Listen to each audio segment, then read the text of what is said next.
gente fala de gestão de pessoas, me vem à mente o seguinte: eu vou trabalhar com quem, vou trabalhar para quem, e dentro dessas duas questões, eu entendo que o gestor ele precisa estar muito atento a com quem eu vou conversar, com quem eu vou lidar. Então, por exemplo, quando a gente parte para um processo de seleção de pessoas, eu particularmente busco entender que, apesar da vaga existente ali, eu tenho que fazer com que aquela vaga existente ela não seja propriamente preenchida por aquele candidato. Mas a partir do momento que eu começo a interagir com esse candidato, eu venho a perceber que ele é muito bom, mas não para aquela vaga. E tentar reter esse candidato a ponto de, poxa, eu quero trabalhar com ele porque eu vejo nele um potencial, mas não é para aquela vaga. E eu tenho orientado nas consultorias que a gente não perca esse talento, que a gente dê um jeito até de repente, demitir alguém que já está na equipe e a gente percebe que não está afim de mais nada, para ter os melhores funcionários trabalhando conosco. E esse é um desafio hoje que eu entendo na gestão muito grande, porque normalmente a gente tem vagas disponibilizadas e busca aquele perfil para aquela vaga, sem se atentar que dentro da equipe de trabalho nosso, a gente também se depara com outras pessoas que podem ser remanejadas ou até desligadas da empresa, né? Me vem aqui uma situação de um gestor de uma empresa nacional que o processo de aculturamento da equipe, assim que ele assumiu a gestão, foi muito simples. Eles levaram algum tempo para fazer, então, quais são os princípios norteadores da nossa empresa. São estes. Elencaram, partiram para que os diretores falassem isso para os seus coordenadores, para os seus subordinados, e esses subordinados chegarem até os funcionários, a ponto de que eles teriam um prazo para absorver todos esses princípios. E esse prazo daria em torno de 15, 20 dias. Eles iriam refletir a respeito desse assunto e eles tomariam uma decisão. Olha, a partir de tal data a empresa quer que esses princípios sejam norteadores dos estilos de liderança, dos estilos de gestão, dos tipos de funcionários que vão trabalhar conosco. Porque eles não queriam mais bons funcionários, eles queriam os melhores funcionários, porque eles, enquanto empresa, queriam ser a melhor empresa. Então a melhor empresa só é passível de acontecer com melhores funcionários. E naquela ocasião, houve uma situação em que alguns funcionários se posicionaram, dizendo que não estavam aceitando aquela situação. E os gestores, então, uma vez informados que havia um nicho que não estava aceitando, foram desligados. Foram desligados, pagaram todas as suas rescisões, todos os seus direitos bonitinho, e só ficaram com aqueles que realmente queriam seguir, a partir daquela data, um modelo de gestão voltados a X características. Então eu entendo que nos dias de hoje, uma empresa que quer crescer, uma empresa que quer ser top de linha, quer ser referência, ela também, a partir da alta cúpula, fazer com que essas ideias de sermos os melhores sejam enraizadas até uma pessoa que vai fazer a limpeza de uma área. Então ela vai ser a melhor pessoa que limpa aquela área. O porteiro vai ser o melhor atendente que pode ser. Então são situações que quando todo o corpo de pessoas que compõe, o capital intelectual que a gente costuma dizer, que compõe uma empresa, a gente sempre buscar, enquanto gestores, os melhores funcionários, os melhores empregados para que esteja com a gente e não perca isso para o mercado. E esse é um grande desafio. E a empresa precisa, então, na contramão disso, né, oferecer salários atrativos, benefícios, para que retenha esse talento para os desafios que a empresa quer galgar junto com a equipe. Então, eu entendo que o modelo que a gente vive hoje, as empresas, para reter talentos, elas precisam exatamente entender e divulgar aonde ela está e para onde ela quer ir.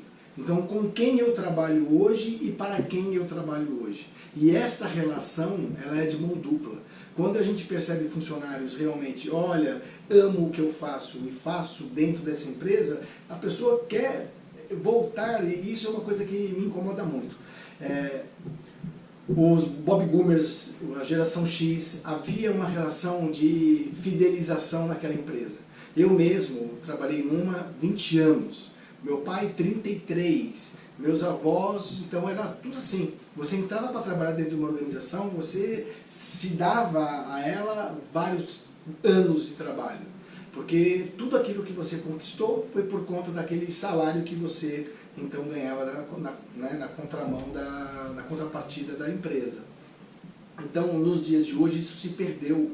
A gente percebe que essa geração que está chegando, para mim, falta um pouco mais de comprometimento. Eles participam, mas a partir do momento que essa participação começa a ser um pouco mais, entre aspas, estressante, de cobranças, eles espanam. Poucos aqueles que eu, pelo menos no meu métier, de ficar. Porque os desafios eles encaram até a página 3. Depois eles encontram um outro lugar para começar novamente que seja, mas com uma tendência de pressão menor, a geração vai.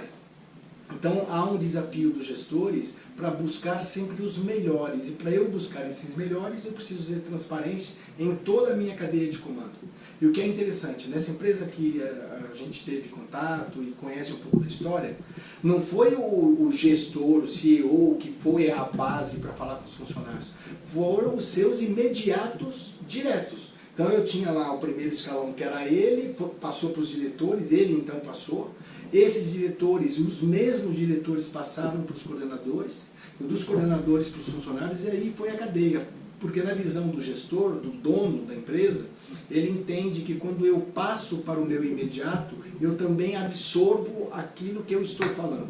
Não é simplesmente alguém que está no topo da pirâmide está dizendo algo para todos os funcionários.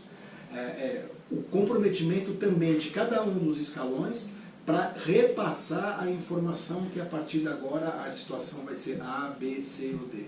Então a moderna gestão de pessoas, no meu ver, passa por esse desafio, reter os melhores talentos. E até que ponto, no caso você que está nos assistindo, você se considera o melhor naquilo que você faz? Até que ponto que você, enquanto profissional atuante, você se considera não o medíocre, né? Aquele que faz o que precisa ser feito, mas se destacar dentro daquilo que você se propõe a fazer. Até para que haja uma sustentabilidade dentro da tua formação profissional e você tenha aí condições e apesar da crise você está trabalhando. Eu particularmente não me considero exemplo para ninguém, mas eu tenho uma parte da minha história de vida que eu costumo dizer que eu nunca fiquei desempregado, nunca fiquei disponível no mercado. E por que não? Porque diante daquilo onde eu estava atuando, eu tinha assim uma dedicação muito grande, porque eu comprava a ideia, eu me sentia um intraempreendedor dentro da empresa que eu estava atuando. E esse era um viés. E o segundo viés era relacionamento. Então, a partir do momento que a gente se relaciona bem com as pessoas dentro de uma organização, isso para mim é um diferencial muito grande. Então, você vai acabar investindo na sua capacitação pessoal, né, dentro de onde você atua, e relacionamento. A partir do momento que você tem isso muito enraizado em você, você muda de lugar, sim, mas muito mais por conta de, bom, já fiz o meu papel aqui, agora vou buscar outro desafio. E assim vai sucessivamente. É diferente quando você é desligado de uma empresa ou sai da empresa, por conta até de casos que eu já recebi de alunos de falando, poxa, a empresa pega muito no pé, a pressão é muito grande, o batimento de metas são diários, não sei o que lá. E eu falo, pô, mas você não quer trabalhar? E bater metas não é gostoso? Que tipo de desafios que você tem em mente para bater essas metas? Mas a empresa precisa cooperar. Ok, então chegue no seu superior e diga isso a ele. Né? Olha, eu preciso dessas ferramentas. Se ele não tem a competência de identificar isso em você, tenha coragem, vai lá e sente e converse. Porque as melhores empresas que querem os melhores funcionários, eu não vi até hoje empresas com cabeças fechadas.